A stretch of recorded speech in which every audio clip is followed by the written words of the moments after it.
Sliding into your screen is not just any coffee bag. It's a Roastar coffee bag. Don't need thousands. Personalized just 25 in Roastar's Design Lab. No design experience needed. Choose a pattern, add your logo and text, or create something memorable with AI. Being made in the Midwest, you can expect it on your doorstep in no time. Now that was smooth.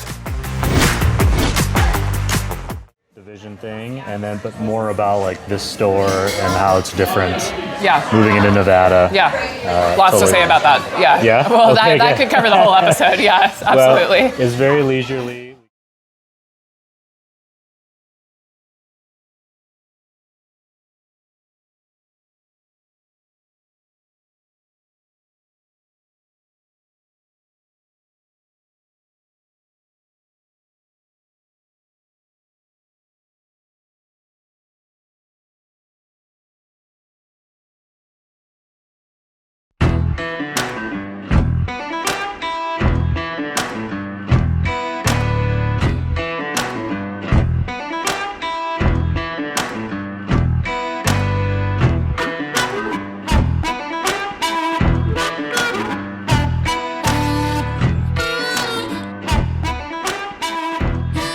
Hey everyone, welcome to another episode of the Coffee People Podcast. I'm your host, Ryan Wolf. This show is presented by Roastar Coffee Packaging. You can find them online at roastar.com. We're on location today in Reno, Nevada at Drink Coffee, Do Stuff, one of their new stores. Our guest is the co-founder, co-owner, photographer, Laura Visconti. Yes. Laura Lawson Visconti. I don't know All if of you the above. All of the above. Welcome to the show. Thank you so much. Thanks for having me. I know your husband Nick Visconti's story a little bit. We talked about his whole mountain epiphany stuff with the coffee. I'm wondering if you had any previous coffee experience or what got you into it in the first place, or how you led into owning a bunch of coffee shops. That's a great place to start. I was kind of like a Starbucks matcha gal pre-Nick Visconti, so he definitely opened my eyes to the possibility of what coffee could be. That being said, I want to say that we sort of fell into it together simultaneously. I always loved doing exactly what we're doing right now, so meeting up with friends at coffee shops, having great conversations and connecting. Didn't know much about specialty coffee until Instagram was released in 2010. I was one of the first. Oh my goodness, was it 2010? Isn't that crazy? It's 2025 now? Okay. It's been a long time. So I was living in the Bay Area at the time and was one of the first people to download the app, to start using it regularly, and then subsequently became one of the first influencers on the platform. Not planned. That word was not something we all used in our regular vernacular. But at the time, showing what you ate for lunch in kind of a cool artsy way was what people were posting. This is way before how it is now, Reels and all of that. And so posting beautiful latte art was sort of like a trend, an early trend. And so I would take Bart into San Francisco and would go to Blue Bottle and order whatever I just saw on the menu. I'm like, I don't know what a cappuccino is, but I'm just gonna order that. Maybe this time I'll try a latte. I don't know what the difference is. And so I would start ordering beautiful drinks specifically to post on Instagram. Again, this is don't judge me. This is way back from a long time ago. And then I began going to Four Barrel in the Mission in San Francisco and Sight Glass, and started my coffee journey initially evolved really through that aesthetics of appreciating beautiful beverages. And then I began to realize this is really, really good. So right around that same time, Nick and I started dating, and he was really getting into coffee, and his snowboarding journey was evolving. And so we moved up to Seattle at the same time, and we both started working at a third wave shop up there, and then ... A couple years later, we moved to Tahoe and started Drink Coffee, Do Stuff together. And I just want to clarify, I'm not really the coffee person in the relationship. He's the one, he's the coffee nerd, he's the one, he's the roaster, all of that. So I bring my creativity, to the whole world of DCDS. So the marketing, the photography, content, everything, website. So my official title is art director. So that's what I do. Well, but you're still a coffee person. I mean, you're in that world. Yes. You're part of it. I think that's what makes it a unique industry, is that it connects so many different people.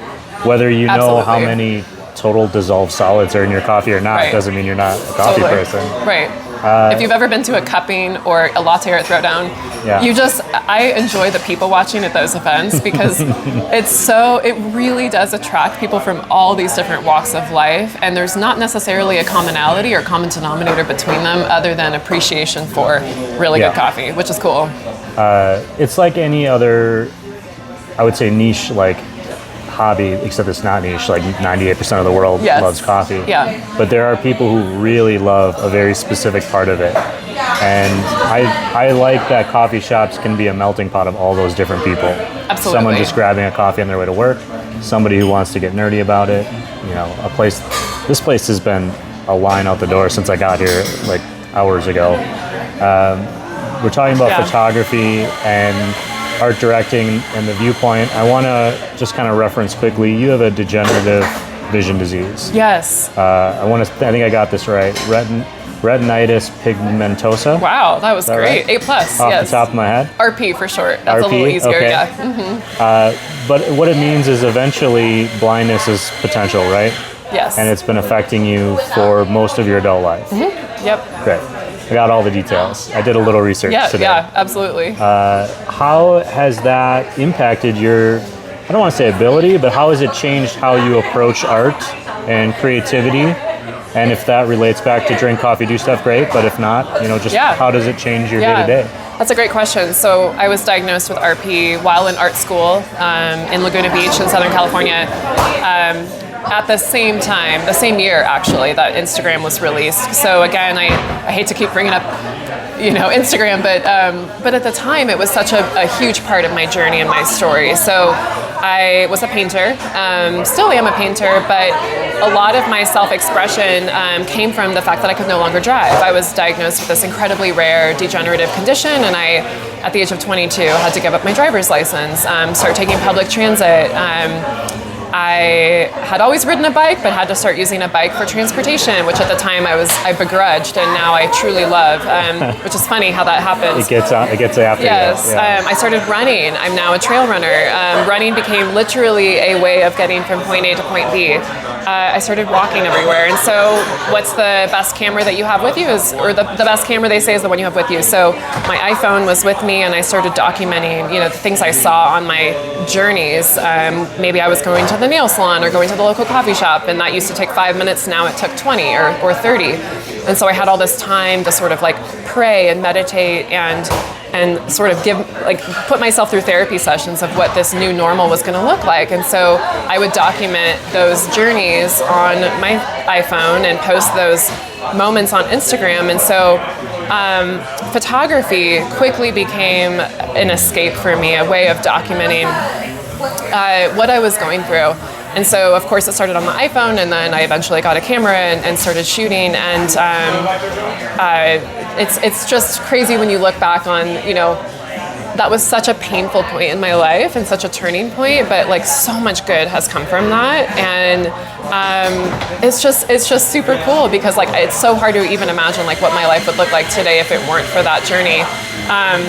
So I would say, in some respects, it's forced me to think way outside the box, i.e., I don't drive, but I'm a photographer. So if I'm shooting clients or working on a brand shoot, I can't drive there. So I have to figure out logistics. So that can be like embarrassing and frustrating and difficult.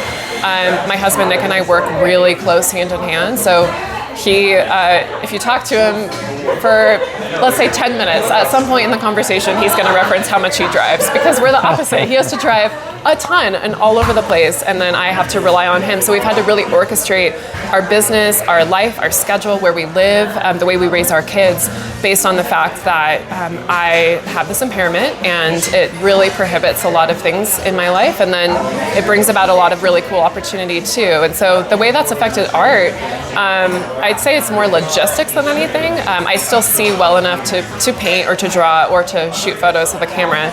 So I don't have any peripheral vision at all. This is all gone. I just see tunnel vision, what's straight ahead in front of me. So actually looking through a camera lens is pretty cool because if it's a wider lens, I can kind of look through the viewfinder and then my whole world expands and I can see normally, which is pretty rad. So that's kind of been a cool Yeah, just a journey. It's helped me definitely appreciate the time that I have.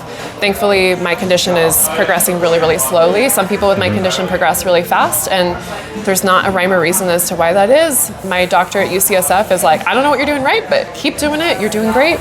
And so while my condition could potentially lead to full blindness, I do consider myself blind currently. Blindness is a spectrum, so most blind people you see are not 100% blind. Most people have some element of vision, even if it's just a light perception. Almost every blind person has a small amount of vision still left. Very few people are 100% I've gone. Of course, that exists as well. So I am definitely a part of that blind and visually impaired community. I don't walk with a cane. Probably should in certain situations, but I don't.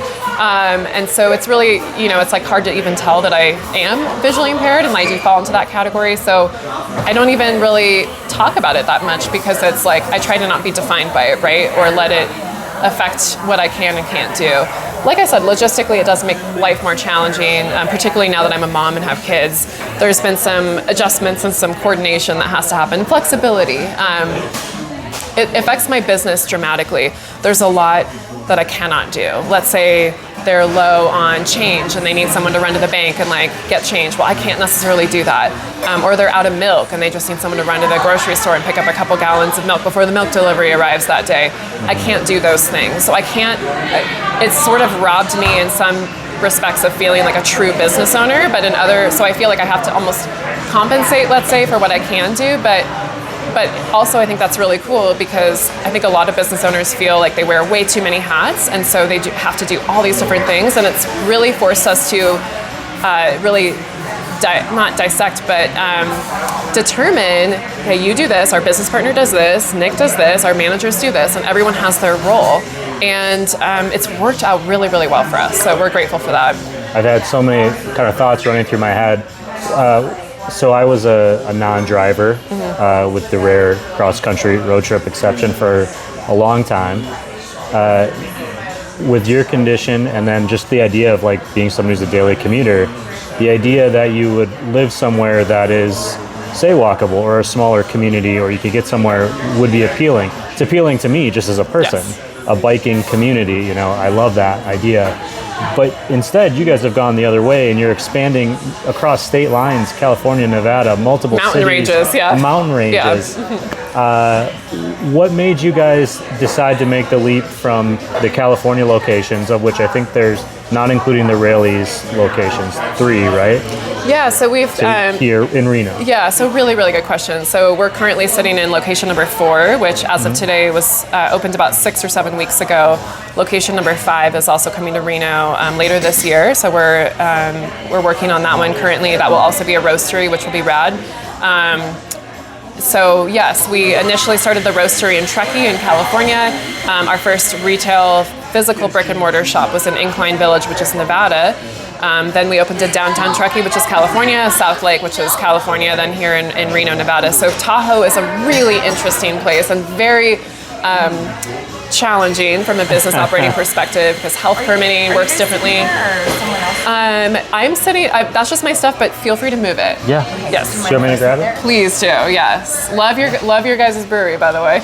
Yeah. Yes, absolutely.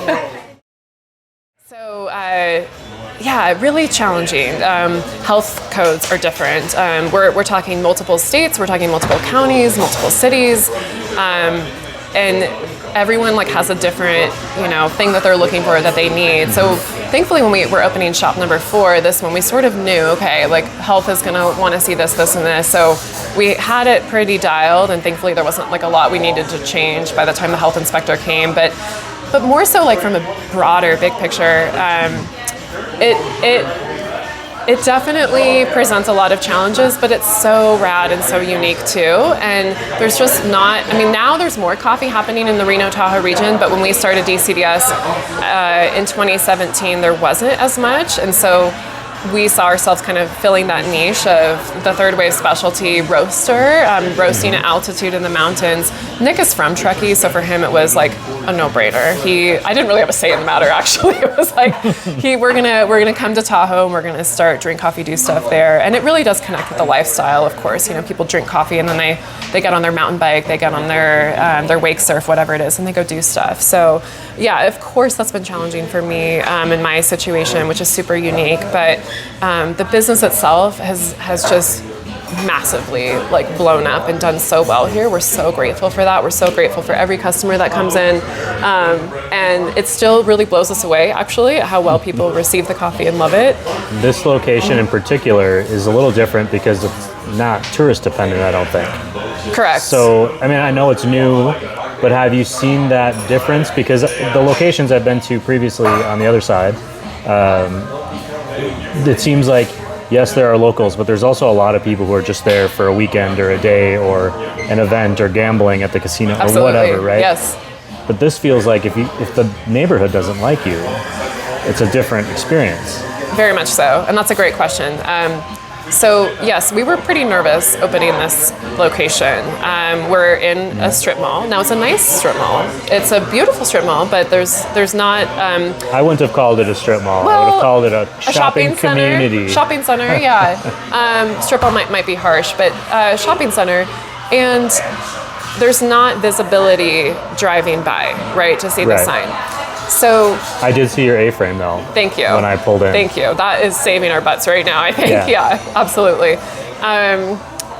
Reno has a moratorium on external signage in shopping centers because they overdid it with billboards and messaging over the years. So they're trying to really classy it up a little bit. So we can't have like a big sign at the entrance of at the street or anything like that. We do rely on tourist traffic at our other locations. All three of them are right by a main road, and you can see them driving by. And while each shop has a little bit of a different ratio with tourist versus local, they all do, of course, rely on tourist traffic. This location's super different. I will say on opening day, I was surprised, meeting every single customer, talking to every single one, I was surprised how many tourists there were. So that was a little surprising to me. I think today, on a day like today, this is probably 100% locals. But it's been really cool. It's really filled a need in the market here. We were super nervous, not just for the visibility and the drive-by traffic, but just how much of a presence have we actually made in Reno? We've been operating these mountain cafes for years. We've been roasting, so we sell out of Raley's and other grocery stores in the area. We have wholesale accounts in Reno. But how much of a demand is there for another shop here in the area? There's not a lot of competition in this particular zone, so we sort of nervously signed the lease and prayed our butts off and just hoped that this was going to work out. And we were really stoked the first couple of days when line out the door pretty much all day, every day. It's been pretty busy this morning. And it's cool. It's like people meeting up with like their Bible study and their homeschool group and like families drinking coffee together. And it's just been super, super cool. The weather's beautiful right now, so we're grateful for that. We've had no problem finding wonderful employees here. So honestly, it's been our best opening yet. We're really grateful for that, and hopefully Midtown will be more of the same in a couple months.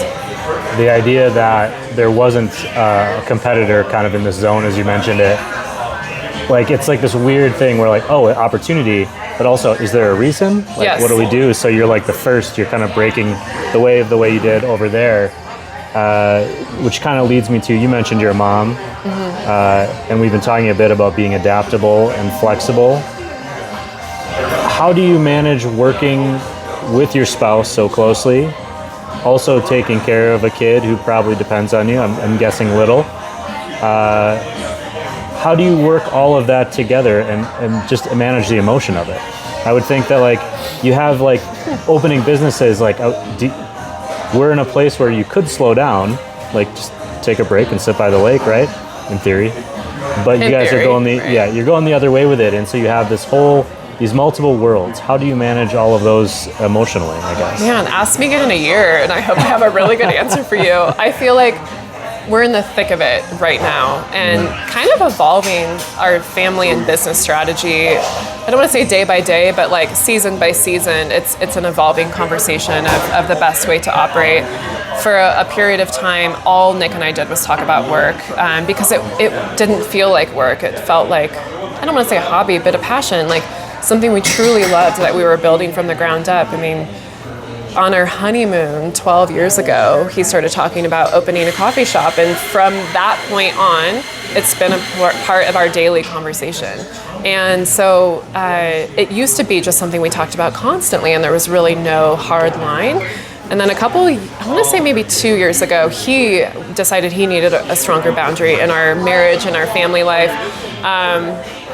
I always tell my friends this story of like one morning we were kind of like snuggling in bed together, just kind of hanging out on our phones, and my phone like buzzes and it's him emailing me. And I was like, you're right here. But he didn't want to like talk about it because that was like a home moment, but it was on his mind. So he sent me an email and I was checking my work email. So like that's the epitome of what it's like. But we had a hard line for a while of like no more conversation about DCDS at home, kind of at all. And we would need to have meetings really set aside to talk about that. We had our first daughter in 2021 and our second in 2024 last year. And so, yeah, a lot of our conversation now is about our kids and activities and birthday parties we're invited to and all of that. So it's definitely evolved, and I think we're better at leaving work at work. We have also really good managers right now that handle a lot of stuff. So we're not getting bugged as much. I don't say bugged, but interrupted or contacted as much on a Saturday morning when we're with our family about, oh my gosh, someone didn't show up for a shift, so we've got to run down and help out and cover it. That almost never happens anymore. We've just built enough insulation now where we really can kind of step away and have that really healthy space and boundary. The way it affects our marriage, though, can be really challenging. Like, he's sort of my boss. Like, Nick's the CEO. He runs the company. And then also I rely on him for transportation. So there's like kind of a weird like dynamic at play there that I think is super, super unique. And we're still, I think, figuring out how that's going to play out in the long term. But yeah, like I said earlier, the best way to really combat those challenges is to focus on what you're really good at and what you can bring to the company that no one else can, and then just stay in your lane, and let other people that are really good at what they're doing, they focus on that. And so there's no like overlap. Oh, did you take care of that? Did you take care of that? I thought I mentioned that, but I didn't. It's just really cut and dry. Like, what Laura does is what Laura does. What our business partner does is what he does. What Nick does is what he does. Well, what is Laura doing, third person there, for the future of this shop? I mean, looking around, I feel like there's probably a lot of your influence on the design. And I mentioned I have a Drink Coffee, Do Stuff hoodie I bought last year. How do you kind of keep that fingerprint going and as you're expanding into new locations that might have different personalities? Absolutely. Right, so Reno is a completely different culture than Tahoe. There is overlap, but it is different. So for this shop, we needed a different style. So we chose different photography on the walls. We hired a local muralist to paint a mural. Hannah Eddy is awesome. She's a Reno local with a big following here. And other than that, it's kind of like our same menu, but the vibe felt different. Obviously, we're hiring like Reno locals and trying to get involved in like local Reno events, running clubs, church groups, etc. So that's kind of my world, is reaching that local community. I will say we've been really thankful that we haven't needed to do a ton of marketing or, I don't want to say community involvement, because of course we're all about community involvement, but just from a get the word out standpoint, there hasn't been as much to do as we expected, which is kind of cool. So yeah, I think like and we moved to Reno, as a side note, from Tahoe last summer to be closer to the community here, to be more involved. And that's a big part of it, right? Like, when we moved to Truckee to start Drink Coffee, Do Stuff, we lived in the community for 2 years before we started the business. And we were, of course, wanted to be involved and wanted to make friends and wanted to kind of do things. But we also really had it in the back of our minds, like, we're going to start a company. And it started only as a roastery with no brick and mortar. And so we want people to know who we are. We can't just start a shop or start a brand and then no one's heard of us or we're not involved. Nobody knows who we are. Like, no one is going to support that. So to be involved in a community and like serve coffee, well, they have to know you. And so since I arrived this morning, I saw 3 faces that I knew that were sitting here, and so that's a huge part of it. It's just simply living your life in the community that your shops are in and being involved so that you're supporting the endeavors of the people out there, and then they're coming in and supporting you and using your space as a watering hole. So I think just continuing to embrace Reno, which is a very different culture and community than Tahoe. And not to say that we're not involved in Tahoe anymore. We kind of live this weird hybrid life where we split a lot of our time back and forth. But yeah, just spending time here, like getting our kids involved here, doing classes, potentially going to church here. Yeah, so it's been an adjustment, but it's been awesome. It's been a ride. What did I miss today? Is there anything that you want people to know about the brand, about this shop, or about you? Not really. I think honestly, just gratitude. We feel really, really blessed, really fortunate, really grateful that our business is where it's at today. So follow along. Like, there's so much more to come. On one hand, it feels like we've lived 5 lifetimes just since we started the business, and on the other hand, we're just starting to get our sleeves rolled up. Like, we're just getting started, and we just can't wait to see. We're Bible-believing Christians. We can't wait to see where God takes the business in the future, and just follow along and just thank you. Like, it's as simple as that. Just really feel tremendous gratitude. When you go out into the world and you stop at a coffee shop, not one of your shops, some other coffee shop. Yes. What are you going to order? I always order a cortado. I feel like milk texture, the shot, you can taste the espresso. That's always my go-to. If it's a lighter roast, I'm going to start feeling really kind of jittery, and I might not finish it, but that's just go-to, even if it's the middle of July in the afternoon. That's always what I'm ordering. You sound like a coffee person to me. I guess I am. Thank you so much for spending some time with me. That's our show for today. I've got some notes to read. You can find it on all your favorite platforms, YouTube, Spotify, Apple. You can find our show online at roastwestcoast.com. Check out the coffee packaging options at roastar.com. Thanks to Laura, Drink Coffee Do Stuff, drinkcoffeedostuff.com, I believe. You got it. Also, LauraLawsonVisconti.com. All these links will be in show notes wherever you're looking at it. Thank you for drinking good coffee, and please tip your baristas. Thanks for having me. Cheers. No shake hands.